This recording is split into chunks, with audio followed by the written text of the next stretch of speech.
Salut les durs à cuire et contente de vous retrouver pour une vidéo encore un peu spéciale puisqu'aujourd'hui on dévie de notre sujet habituel, on ne va pas parler d'histoire des femmes mais on va parler d'histoire des animaux.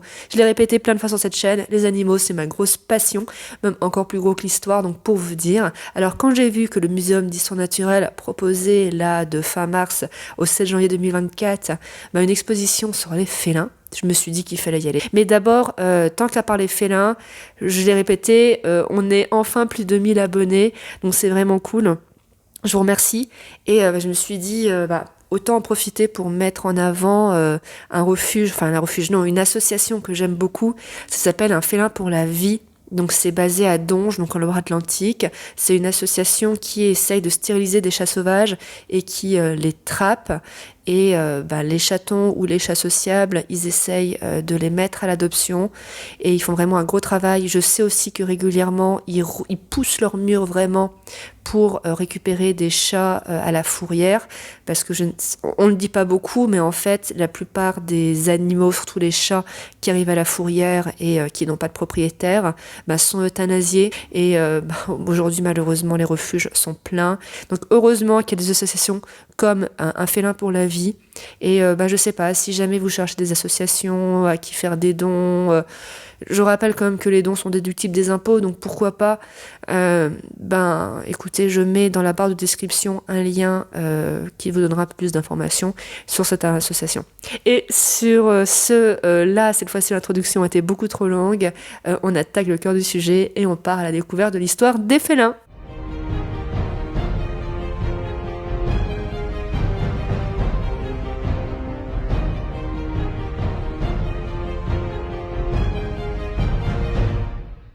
Donc l'exposition a plusieurs grands thèmes. Donc le premier thème est très axé biologie, zoologie. On y découvre notamment les 38 représentants de la famille des félins, dont des individus dont j'avais jamais entendu parler, comme le jaguar hondi. C'est assez intéressant, mais c'est vrai que je vais pas vraiment m'attarder dessus parce que la zoologie c'est pas ma spécialité.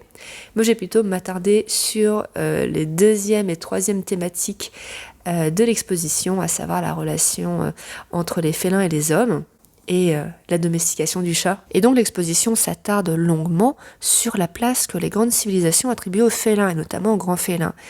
Par exemple, chez les civilisations précolombiennes, la plupart de ces civilisations, c'était le jaguar qui était mis sur un piédestal, qui était synonyme de force, qui était aussi le lien entre le monde des morts et des vivants. Et c'est pour ça que sa peau, ses griffes, ses dents, étaient des instruments de pouvoir. Alors il y a quand même une petite exception à la règle, ce sont les Incas. Donc pour les Incas, il y avait deux animaux superstars, on avait le condor et on avait le puma. D'ailleurs, pour la petite histoire, le premier empereur Inca, donc Pachacutec, aurait en 1438 fait remodeler la ville de Cusco, donc qui était le cœur de l'Empire à l'époque, pour que la ville prenne la forme d'un puma. Autre continent, autre animal superstar, donc au Moyen-Orient, en Europe, mais aussi en Égypte, c'est le lion, bien entendu, qui est synonyme de royauté, qui est synonyme de force, de prestige, mais aussi qui a pour élément le soleil. En Égypte, par exemple, le lion est une des incarnations du dieu du soleil, Ré. Et donc le lion est une figure protectrice. Par exemple, avant de partir en guerre, le pharaon demandait l'aide de Sekhmet, donc la violente déesse à tête de lionne, qui était aussi déesse de la guerre. Et quant à Basset, donc la déesse à tête de chat, elle était la protectrice des femmes enceintes et des accouchements. Au Moyen-Orient, et notamment chez les Perses, le lion est aussi symbole de royauté. C'est même le symbole de l'Empire perse. Quand on se promène dans Persépolis, dans les vestiges, on voit pas mal de représentations sur les murs de lions qui attaquent un taureau. Le taureau étant la représentation de Babylone notamment. Et même en Europe, ce qui peut paraître surprenant de prime abord, et ça on le doit au christianisme, parce qu'en fait historiquement en Europe de l'Ouest, c'était l'ours le roi des animaux. Mais ça, les chrétiens le voyaient d'un mauvais œil. L'ours, c'était beaucoup trop païen pour eux. Et donc du coup, progressivement, l'Église va discréditer l'ours, qui va devenir un animal négatif, et lui substituer le lion, qui va symboliser le roi, qui va symboliser le Christ. D'ailleurs, je ne sais pas si vous avez lu Michel Pastoureau, et notamment ses histoires des animaux. Il a notamment écrit une histoire de l'ours, et il l'explique vraiment très très bien ça. Par contre, quand on descend vers l'Afrique subsaharienne, eh ben, c'est plus vraiment le lion qui est l'animal royal, c'est dans beaucoup de pays le léopard. Hein. L'exposition montre un certain nombre d'objets et d'artefacts qui représentent le léopard. Il nous explique que grâce à son agilité, sa souplesse, mais aussi sa force, non, dans beaucoup de communautés. Donc c'était le léopard qui était l'emblème des rois, c'est notamment le cas des rois du Dahomey, donc du Bénin. Vous savez, c'est au royaume du Dahomey qu'il y avait les fameuses Amazones. D'ailleurs, parmi les objets exposés, il y en a un qui m'a marqué. Donc c'était un collier qui nous vient du Cameroun avec une griffe de léopard attachée, et c'était un collier qu'on mettait au cou des jeunes femmes de l'aristocratie. Qui étaient fiancées, et dès lors qu'elles ne mettaient ce collier, elles n'avaient plus le droit de se dérober à leur mariage. Bien entendu, l'exposition ne peut pas ne pas parler d'Asie, donc où deux animaux là sont en compétition. Vous allez facilement deviner lequel. Bien entendu, c'est le tigre et le lion, puisque on l'oublie souvent, mais les lions ont vécu en Asie. D'ailleurs, ils y vivent toujours en Inde. Malheureusement, c'est une espèce en voie de disparition. Alors, en Asie, le lion a perdu de sa superbe. C'est le tigre qui est l'animal royal par excellence. D'ailleurs, en Chine, il est synonyme de royauté, parce que vous savez, donc il y a des rayures sur la tête du tigre, et la première rayure du tigre ressemble au caractère chinois qui signifie empereur, donc Wong, alors que le lion, lui, a plutôt une mission protectrice. En Inde, par contre, les deux félins ont un statut assez similaire. Les deux sont par exemple les montures de la déesse Durga, déesse guerrière, donc qui est l'épouse de Shiva, et dont la mission c'est de maintenir en gros l'équilibre entre le bien et le mal. Et les deux également peuvent servir de monture à Bouddha. Donc on le voit parfois chevaucher un lion, parfois chevaucher un tigre. Donc l'exposition revient aussi sur la domestication du chat. Et ça, c'était fascinant. J'adore les chats, et je pense que vous êtes nombreux aussi à beaucoup aimer cet animal. Et donc ce que nous dit l'exposition, c'est qu'en fait, pendant longtemps, on a pensé que c'était en Égypte, il y a 6000 ans, que la domestication du chat s'est faite. Et en fait, on a retrouvé en 2002 une tombe à Chypre, donc qui date de 9000 ans, où était enterré un jeune homme et un chat. Et un chat qui était de grande taille. Donc ça induit que c'était un chat qui était, sinon domestique, au moins nourri. Et donc du coup, c'est vrai que ça a un petit peu fait valser pas mal de théories, et ça pose l'hypothèse que peut-être la domestication du chat serait beaucoup plus ancienne que ce qu'on a pensé. Mais malheureusement, cette domestication du chat, ça n'a pas été toujours rose pour lui. Alors on voit par exemple dans l'exposition un certain nombre de momies de chats.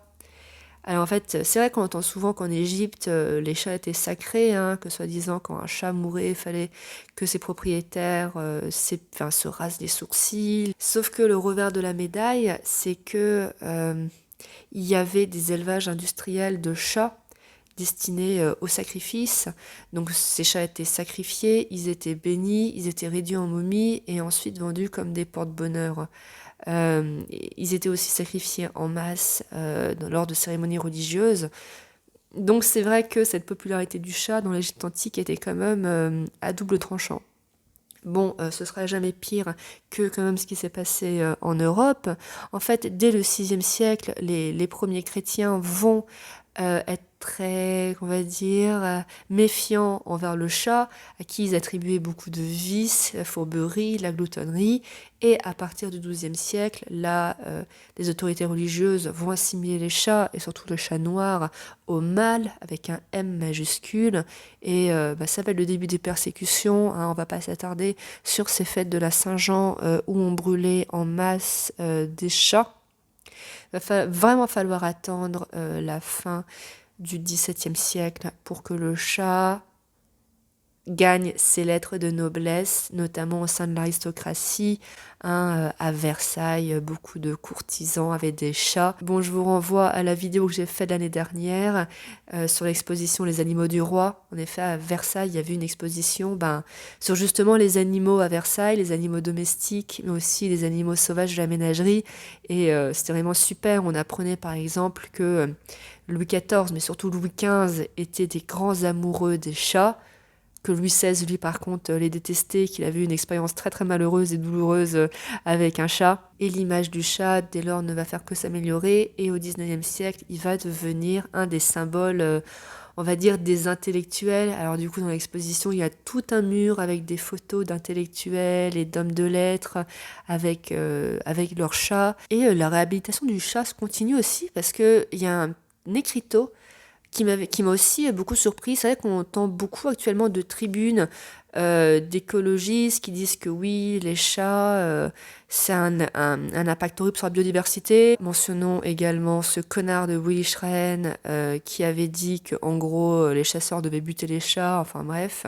Et en fait, il y a donc dans cet écriteau, ils disent qu'on a peut-être un peu trop tendance à accuser les chats et qu'aujourd'hui en France, il n'y a pas d'études fiables euh, qui permettent d'accuser le chat. J'avoue que j'étais très étonnée. Après, je suis pas non plus biologiste, mais tant mieux en fait.